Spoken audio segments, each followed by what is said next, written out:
Good morning, everybody. Welcome to the Monday morning class. My name is Julian, and I'm so happy that you're here with me. On my left, we have Jenaline, good morning. Jenaline. It is a cold and dark morning, but we are happy to be here with you. If Yes. you are joining us for the very first time, welcome to our global learning community. Yeah, let us know where you're tuning in from because it always brings us so much joy to see all of the various countries and cities people are joining us from. That's very true. Yes, the best part about doing this is getting to know that we are connecting with so many people around the world. So if you are watching today, please do drop us a comment letting us know where you're joining us from. It really genuinely brings us a lot of joy. We see someone from Germany, from Luxembourg. There you go. That's incredible. Turkey, Maribor. We're going to jump right in. But if you are joining us for the very first time today, welcome to our community. Our goal is to make open access, high quality education available for anybody, anywhere. That is what we're trying to do. A year ago, we left academia. Jenaline was teaching at the University of London City, and I was teaching at the University of Oxford Brookes. We came to the United States. We started teaching online for free, and we've been doing that ever since. Jenaline is taking a hiatus from teaching to focus on her PhD, but she will be back shortly, I think. Okay, so this class is standalone. It's designed for beginners, but should also be enriching for experts. It's supposed to be an introduction to the philosophy of Kant, Hegel, and how that relates to Zizek, Marx, Lacan, and so on and so forth. If you've missed the previous class, that's okay. That's not a prerequisite for this class. However, if you enjoyed this class, please do take a look at the previous class, which you can find on my IGTV. Every class is saved for free. You can literally find I think more than 100 classes by now are saved for free on my IGTV. So you can watch those at your own pace. I also want to say a very big thank you to our patrons who are helping us keep these classes free, who are essentially funding this entire learning community. And so on behalf of everybody watching around the world, I want to say thank you to our patrons, our amazing community, our learning community. And if you too would like to become a patron, it starts at $5 a month and it gets you access to lots of bonus features, including our Discord server and a bonus live discussion that we record as a podcast after every single class. That's an entire hour of extra discussion where we take questions from students and essentially host what you could call a seminar. Okay, I think we should just jump right in. Yes, sounds Right good. now. I'm going to let you have a sip of coffee first. It's very early here. Prerequisite for jumping in. Yeah, especially in the winter and in the fall, it gets a little bit harder to get up so early. So that's part of it. We're also joined, of course, on YouTube. So hello to everybody watching on YouTube. We haven't forgotten about you. We're very glad you're here. Okay, so there's a whole bunch of things that I want to get through today. But let's start a little bit simple, and then we can build it up. So in the previous class, we talked about something called the Vanishing Mediator, which is an idea from Frederick Jameson. And it's a little bit of a theoretically difficult concept, but I think there's an example that we can use that everybody should be able to understand, especially in an era of COVID and heightened awareness of public health. And one of the curiosities about being ill, of course I generalize here, but let's say a viral illness, is that you experience being sick through your symptoms. In other words, an indicator of your ill health is the fact that you have a symptomatic response, whether you cough or whether your nose starts running. And there's something very interesting about that, at least something that has always struck me as slightly ironic, especially in those cases where I've been sick, is that your symptoms, which you take to be I am sick, are actually a sign that your body is fighting the illness, that your body is fighting the virus. And so what we experience as ill health is in fact a sign of our body's relative good health. And this is essentially what Jameson has in mind when he talks about the idea of the vanishing mediator, is that we never directly have access to something in its full formal content. In fact, we often experience things through their supposed opposite. In this case, what I experience to be ill health is in fact my body responding to a virus. Now, those of you who have allergies will know exactly what I mean by that. When you experience an allergy, whether it's an IgE mediated or a non-IgE mediated allergy, but especially in the case of non-IgE mediated allergies, your body is treating the thing that you've eaten as if it were poisonous. Your immune system is kicking into overdrive. And so in that case, what is making you sick is nothing related to an illness. It could be you've eaten something perfectly healthy, like an egg if you're allergic to eggs, and yet your body starts treating it as a poisonous substance. In other words, the illness at this point consists not of the fact that you've eaten something poisonous. The illness is, in a sense, your very health. The very thing that makes you healthy, your immune system, is the thing that is causing you to be unwell. And it's this tautological overlap, this, in a sense, over-identification between what should be two sides in the equation, between health and poor health, where they become the same thing. That is what Jameson calls the vanishing mediator. The vanishing mediator isn't simply that we have good health and bad health, but that your very good health, your immune system, becomes the condition of your bad health. That is what the vanishing mediator is, how one thing becomes universalized to the extent that it fades away and becomes its very opposite.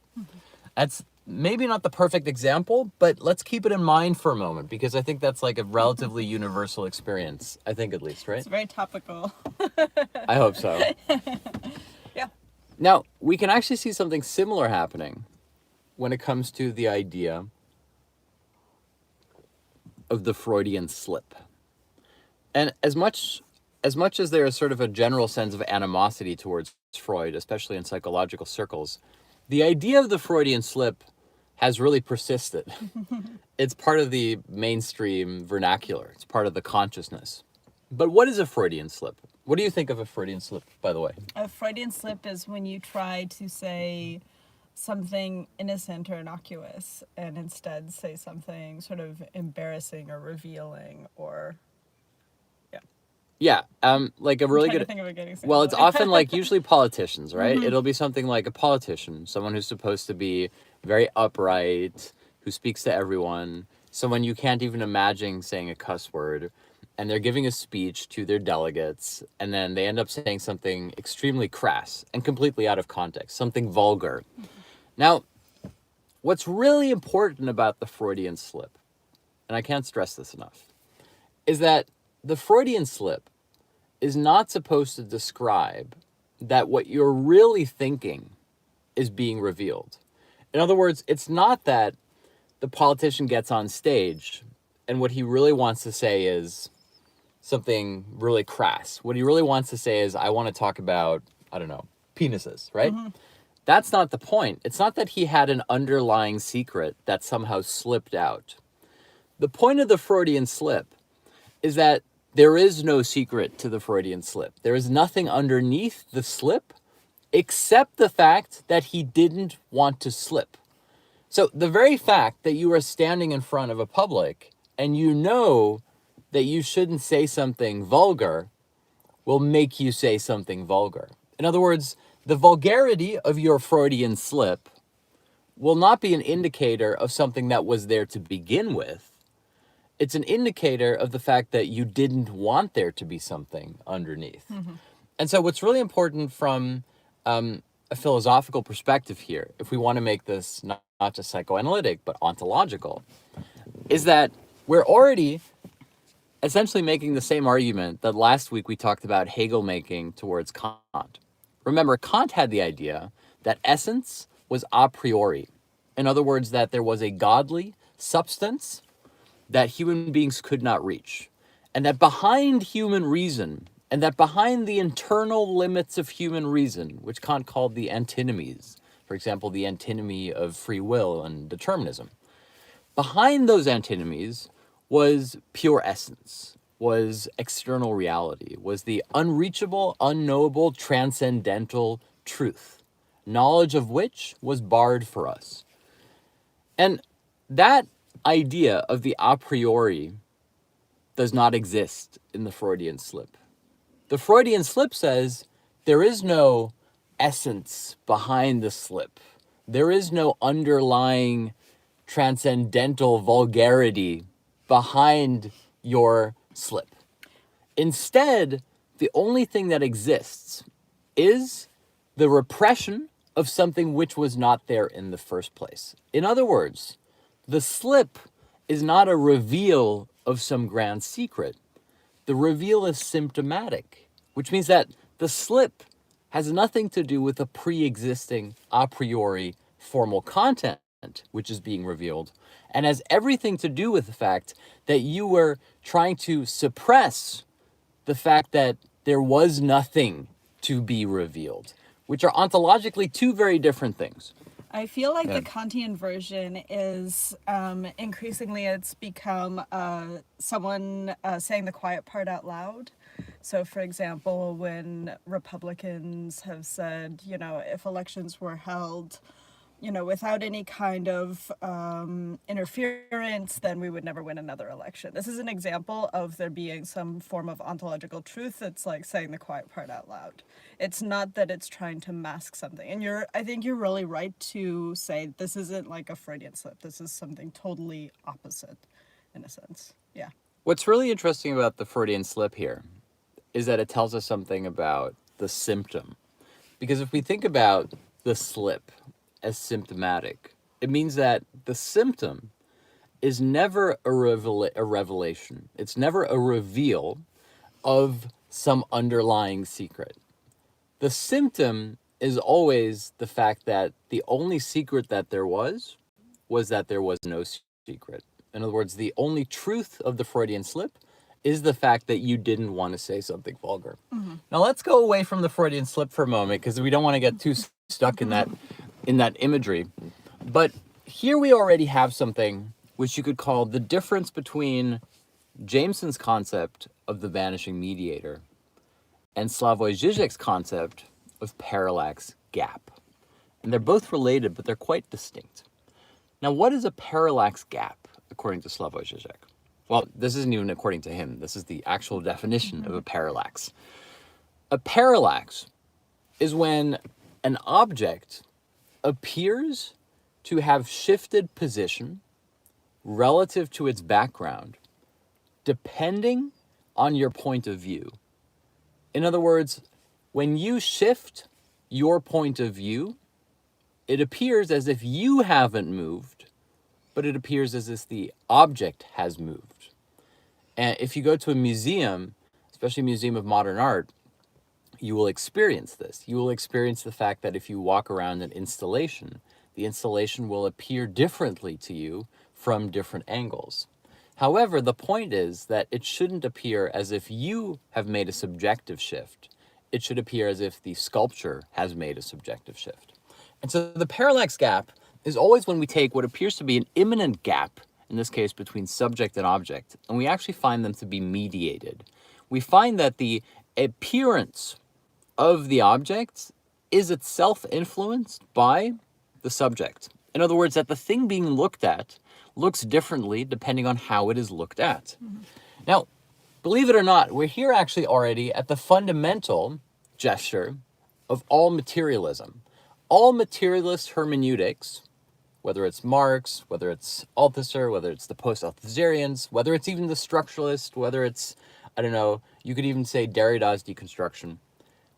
What materialism does on its most basic level is to put the viewer inside the frame.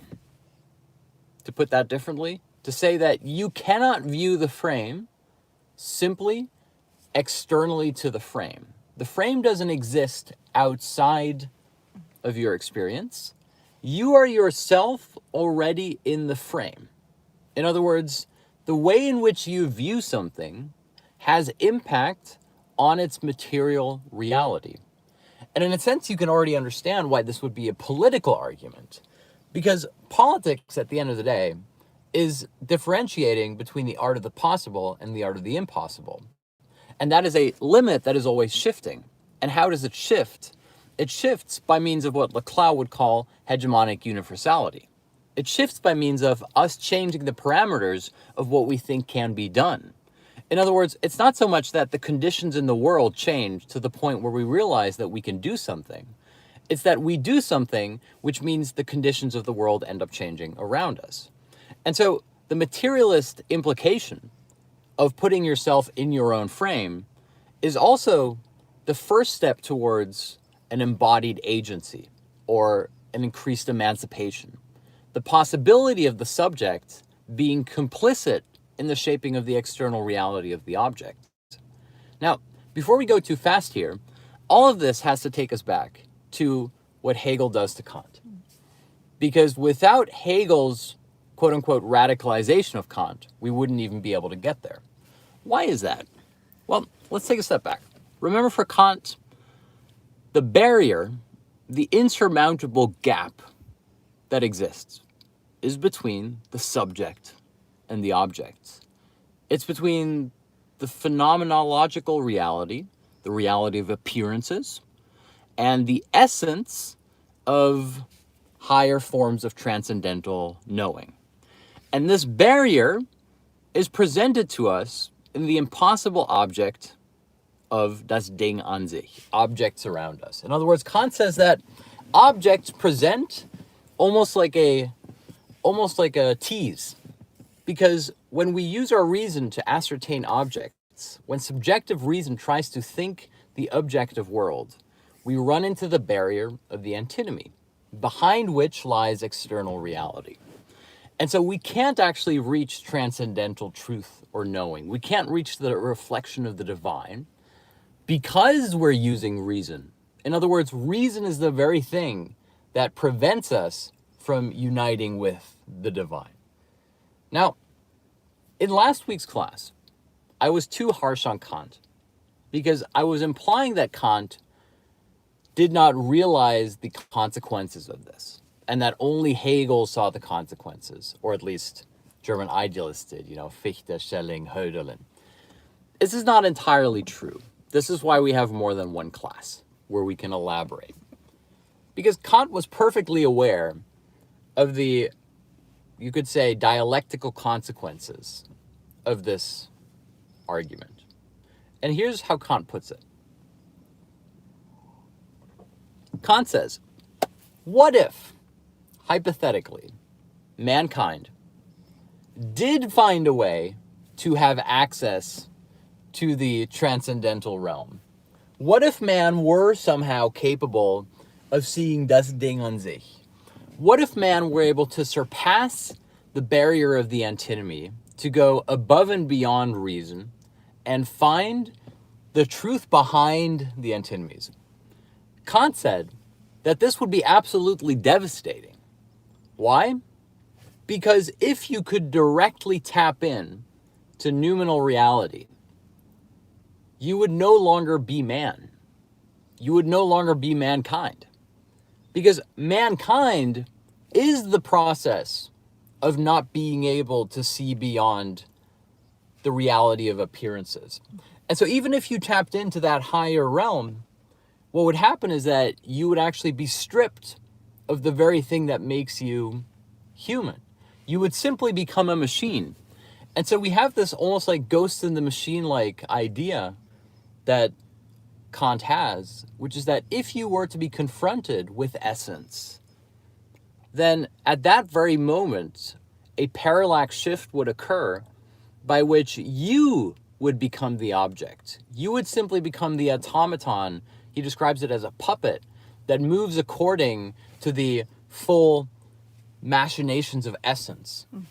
And so in a weird way, being alive and being human is conditioned upon the inaccessibility of human reason to the divine or to essence.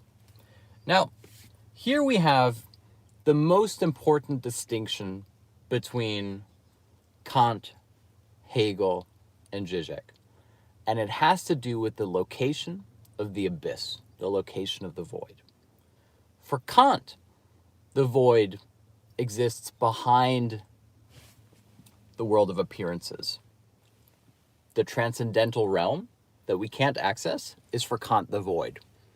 And if we were to look into that void, if we had direct access to it, we would be stripped of what it means to be human. So it's primordial, a priori. which, by the way, I want to interrupt myself here, relates to Aristotle's argument about man being a political animal, right? Because man is only natural when man moves away from nature. And Kant makes a similar argument that man is only man when he moves away from divine substance, the void. Anyway, for Kant, the void is primordial. And so mankind, human experience, is a move away from the void, but the void is underneath or beyond. For Hegel, the gap of the void is simply transposed back into man himself. In other words, for Hegel, we don't have a universal up here from which the particular of man derives. For Hegel, the universal doesn't exist out there. The universal only retroactively comes within the fall of man itself. Man, subjectivity comes first. And so for Kant, the void is out there. For Hegel, the void is in here, in the world of phenomenological appearance itself, in this material world. For Zizek, we have another more radical step, what Zizek calls singular, which is Hegel's idea, symptomatic universality. And this would be the idea, which is already more Marxist, which is that the void is neither out there, nor is the void in here. Instead, the void is entirely symptomatic. The void exists in the excessive extra thing, the thing that only exists because it embodies and represents the breakdown between the impossible reconciliation between the void of Kant and the void of Hegel. And the idea that Hegel already has is he calls this, there's a triad, which is universal, particular, singular. And I'll explain that in just a moment. And Zizek says this singular universality is the sign, the marker, which is usually a material marker, of the impossible reconciliation between external void and internal void. In other words, the very tension between subject and object has to somehow be stitched together through a symptomatic universal. Remember, the symptom was what we talked about in the Freudian slip. The Freudian slip is a form of symptomatic universal. There was nothing secret that you were trying to hide, no vulgar thought, nor is there any truth in what you're trying to say. The thing you say, the Freudian slip, is the sign of the impossible reconciliation between your subjective intent and there being no vulgarity underneath. I know this is very, we're building up a lot here, but I hope that it's sort of resonating. I also want to say briefly that patrons can download the transcripts for these classes, which I've edited, and all of this is also available as an audio download if you want to go back to it, and it will go into the next book. But anyway, okay. So we have here already Kant, Hegel, Zizek. We have the Kantian idea of a void of the beyond, the Hegelian idea of a void embodied in the subject, and Zizek's idea of a symptomatic void, a symptomatic universal. And let's take a moment, a deviation, to talk about materialism again. Remember, I said that materialism starts by positing yourself in your own frame. In other words, the idea, the expectation that you can't simply passively step back and reflect on reality. Your reflection is itself constitutive of reality. Now, this can be both an empowering realization because it gives you agency. It's also why Zizek has always argued that what we need is not more action, we need more thought, because action often belies the fact that you want things to change the same. A lot of our action is impotent. In fact, a lot of action is reactionary. The definition of reactionary violence and reactionary politics is that it promises a massive upheaval of society only in order to keep things the same. This has also been our approach to climate change, to say we have to do impossible things to keep living the way we already live. Of course, here we have a paradox. And so what happens with materialism is the idea that before you change reality, before you think that reality is simply something you can step back from and make changes to, you have to be aware that your attempt to step back from it is already part of said reality. You cannot detach your subjective position from the frame. You are already incorporated in the frame.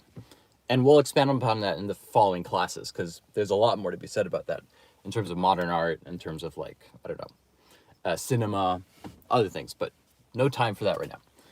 So that's the first gesture of materialism. You are in your own frame. You cannot step beyond the frame. You cannot step outside the frame of reality. In fact, thinking reality already contributes to reality. But what is the second step? The second step is perhaps even more important. The second step of any materialism, and this is even true in Marx, and hopefully you'll start seeing how that's true, is that you have to identify the symptomatic excess. You have to identify the singular universal. And Hegel puts it like this. Hegel says, for every universal, there's a particular, and for every particular, there is a singularity. Now, what does that mean?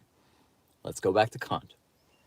Kant has this idea, which he calls private reason. And what's so interesting about Kant's idea of private as opposed to public is that Kant does not see private and public as being two opposite sides.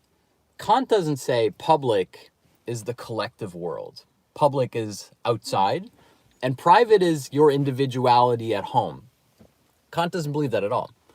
Kant says that privacy and your private being, your individuality, is the only way you experience the public, is the only way you experience collectivity. I'll give you an example of this. If you've ever been in a city, you know that one of the cliches about city life is that you will never feel as alone as when you're in a city of millions of people, because you simply disappear into the public. And vice versa, if you live in a very small town where there's only 10 people, you probably feel less alone, although probably alone in a different way. The point being is that, strictly speaking, there is no such thing as the public or the collective. Strictly speaking, there is no such thing as the nation or your ethnicity or even your race.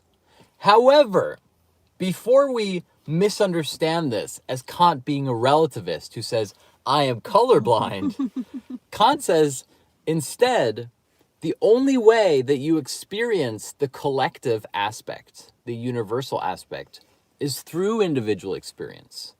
And so what Kant posits as world civil society is the idea that you would somehow be able to tap into the universal participation whilst foregoing the particular element. Now, here we can see another difference between Kant and Hegel. For Hegel, the idea of a world civil society, of a pure universal engagement with the world that strips you of your particular nationalist ethnic identities. For Hegel, that can only be experienced within absolute subjectivity itself, what Hegel calls the night of the world, in which all particular belongings fade away into kind of like a universal Urgrund, which Hegel surprisingly says you can actually do in the army. He says part of what happens in the army is it strips you of your particular identity and belonging and makes you go through this kind of a night of the world. Now, before we misconstrue this as being a pleasant experience, for Hegel, the night of the world is described as a black realm in which detached and severed heads fly around you laughing. So, like, it is a moment of madness. We have to keep in mind that for Hegel, the moment of tapping into this pure universality is the same thing as tapping into the void. And the void, of course, as I said before, for Hegel, the void is here in the subject. The void is not external. For Kant, the void is still external because Kant posits the direct identification of the particular subject with the universal experience as being something out there where you shed your particular engagement. In other words, I'm simply repeating what I said before, which is that Kant posits the idea that the universal is out there, which could be reached if we shed the particular coils of our individuality. For Hegel, it's already in here.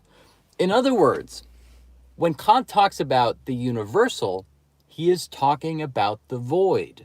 This is very important. The universal is analogous to the void for Kant and Hegel, from which things stem. Now, to go back to Kant's idea of the private, here we can see again why for Kant, subjectivity comes last, because we have the universal from which subjectivity is almost a lesser version. In other words, you only experience the collective through your own individual subjectivity. The public doesn't exist. The public exists on the level of the universal, and my access to it is provided by subjectivity. In other words, Kant is once again being antonymical. Kant is saying the only way that we experience public, common, collective society, which for him is a representation of the universal, is through its perceived opposite, is through singular individual private participation. In other words, Kant is essentially positing that we cannot access the universal because we only experience the collective privately. In other words, we're back at the antinomies. As soon as we try to get to the universal, we're stuck in a seeming paradox. In this case, the paradox of collective versus individual belonging. I know I'm doing tons, but like, hopefully if you go back, all of this will come together. Okay, and so Hegel identifies this not as you should go towards the universal, but the universal is already here. You have to go into what he calls the night of the world. Now, how does all of this relate to materialism? Remember, I said that materialism is not just standing inside your own frame. Materialism is looking for the symptomatic element. In other words, if we take the Kantian and Hegelian definitions of private, individual belonging, we see that for Kant, individual belonging is simply the internal limit of collective belonging. For Hegel, collective belonging is the internal limit of particular belonging. Now, the Zizek move here, the move towards symptomatic universality, is to say, wait a minute. The Kantian logic and the Hegelian logic are simply putting emphases on different parts. The Hegelian emphasis is on the subject, the Kantian emphasis is on the object. Now, Zizek says that what really happens is that we always have a symptomatic excessive third element that stitches together the seeming private and the collective. In other words, the universal and the particular don't just coexist, they create a third element, a singularity, something that wouldn't exist if it weren't for the tension between the universal and the particular. In fact, the very fact that the universal and the particular cannot be properly mediated creates a third something, a symptomatic plus one, that contains the truth of the particular and the universal not being mediated. In other words, the experience of universal and particular has to be generated through something that disavows their impossibility. And I'm going to give you an example because we've been very abstract here. I apologize for how technical this class has been, but I'm going to give you an example that I've used before that I think is profound. Not that I'm profound, but I think the example is profound. And it comes from Corinthians. Generally knows this. And the example is about the head coverings for women. So within Corinthians, we find a classic dilemma of universal particular relations. And this is very much still in the pre-Kantian universe. In the Corinthians, we have God as the ultimate God of the beyond, transcendental God. God is both universal and void, a priori God. And from God, we have man. And man is the particular subset of divine substance in Corinthians.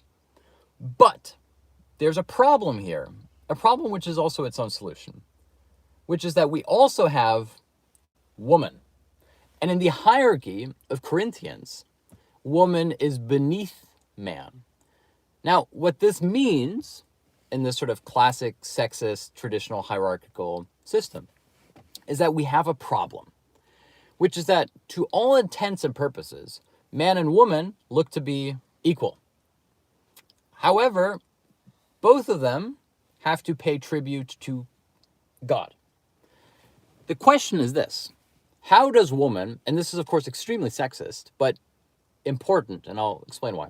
How does woman, the figure of woman, pay tribute to both man and to God. In other words, if woman pays tribute to man, then in a sense you could say she is 50% submissive to the particular representative of man, who is the representative of the universal of God.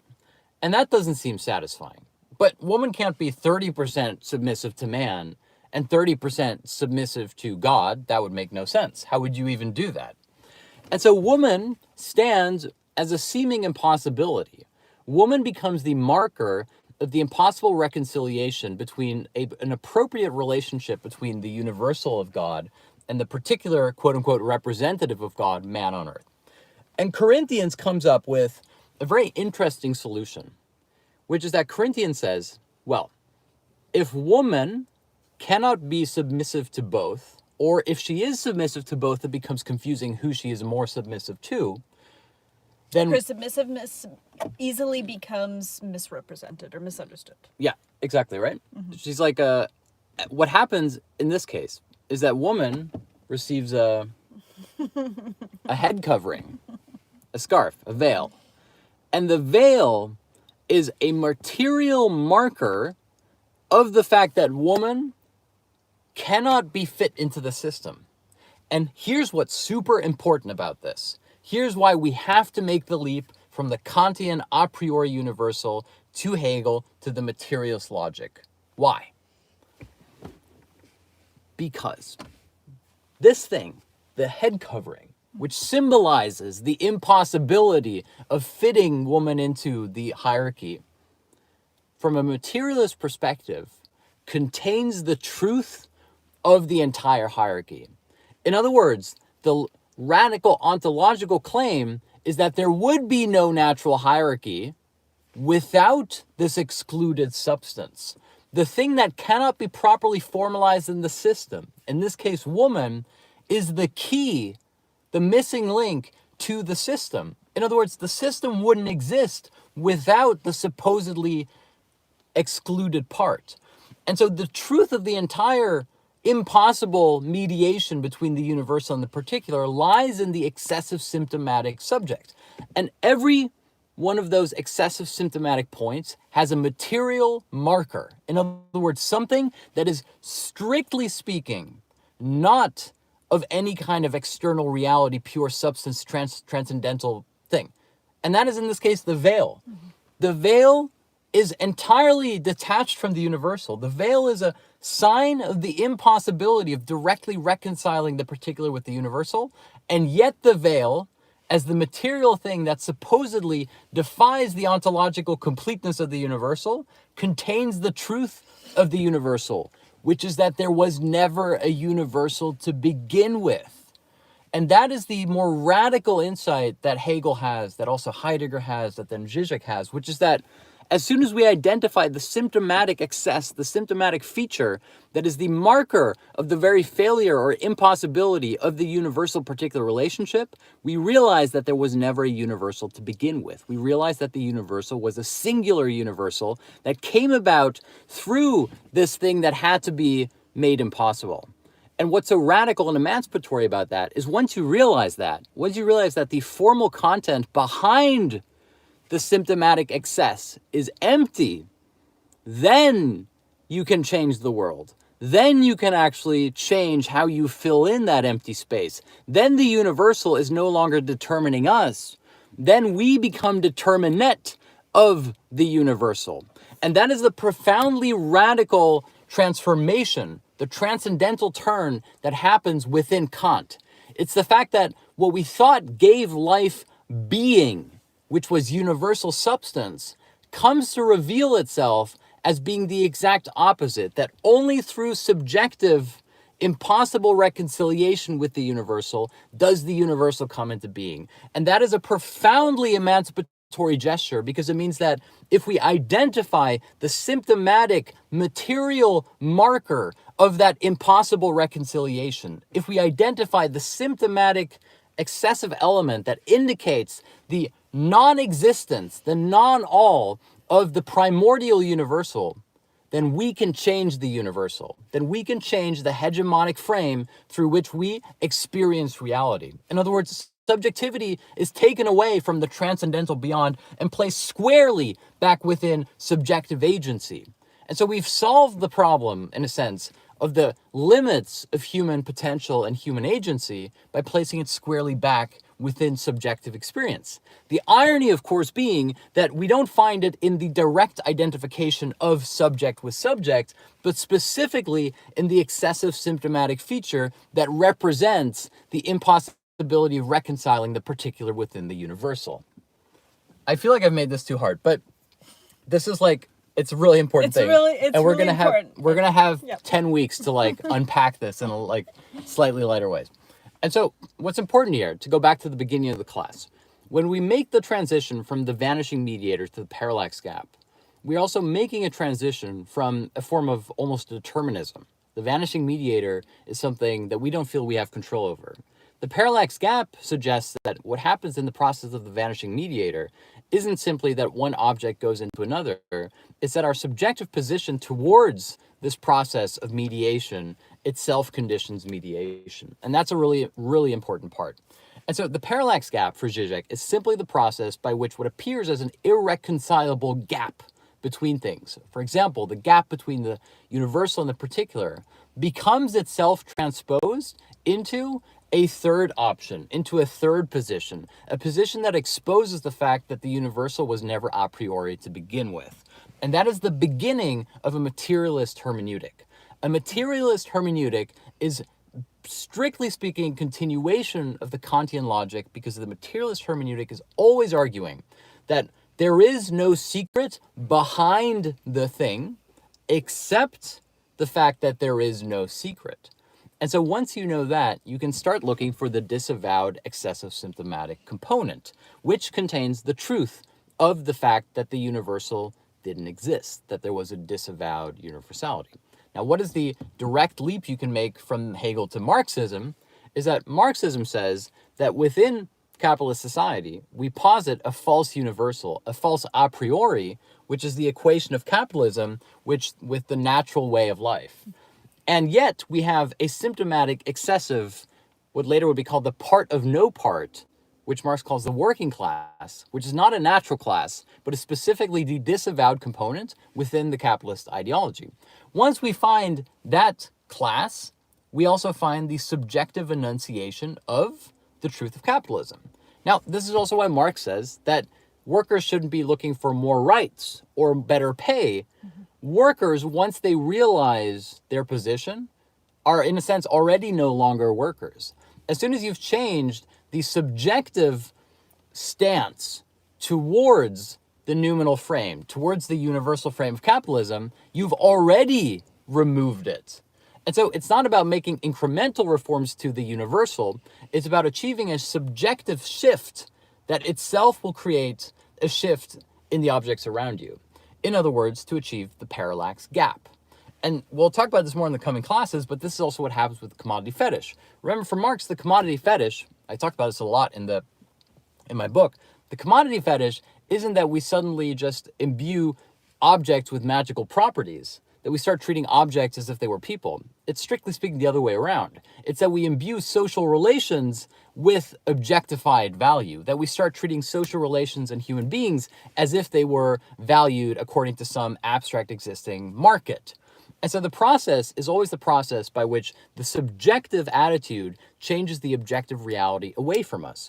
And so the transcendental turn, which Hegel radicalizes and which Marx completes, is simply the fact that reality does not derive from a universal a priori substance, nor does it derive from a particular subjective substance. Reality derives from the excessive component that is disavowed, that is required to be disavowed to keep the illusion in place that the universal and the particular can in fact be mediated and aligned. And if we find that excessive component, that is the revolutionary component, because if you change that component, that's how you retroactively change the universal. And it's a monumental shift in the entire ontological frame of the philosophical experience, which until then had been about trying to find the truth behind appearance, and then we find that the truth lies only in appearance itself. In other words, there is no secret behind material reality, except the secret that there is no secret. And once you realize that, you've already changed the universal frame. That's an hour of 45 minutes of blah, blah, blah, blah, philosophical stuff. But I promise you, I genuinely promise you that the reason that we made this class very technical, very philosophical, very abstract, is because now, between last week's class and today's class, we have everything. We have all the tools. We have literally every idea we need so that for the next 10 weeks, we can start picking it apart and filling it in with fun examples and, I don't know, references and ideas. But now, within 2 hours, within this hour and last week's hour, you have just a ton, a shitload of philosophical ideas that if you take a moment to just write them down or to go over the transcript on Patreon or take a look at them, that is everything you need to know. That is the hard part. And the next 10 weeks will be us enjoying the process of filling it out, of bringing it to life, breathing life into that. And I hope that that process is going to be very rewarding for you, because it certainly has been rewarding for me. All right, thank you guys so much. Thank you for vibing with us, being here. I appreciate that. It's always nice. Sure. It's very flattering to me that you enjoy participating in these lectures. We're going to be taking a 5-minute break, and then we're going to continue this discussion on Discord. And on Discord, we talk about anything. Literally, you guys can ask us any question you have. It could be life, music, politics, anything, and Jenny and I will try to provide you with an answer. And that's going to be in 5 minutes. If you'd like to join us for the Discord session, that is $5 on our Patreon. We also record every bonus session as a podcast. So that is available exclusively through our Patreon. For those of you who have just joined us today, thank you for being part of our learning community. Thank you for starting your Monday with us. Yes. And thank you for helping us keep this dream and this project of open access education alive. It is our absolute pleasure to have hosted this class with you today, and we hope that you've enjoyed it. All right, until then, bye guys. Have a great week.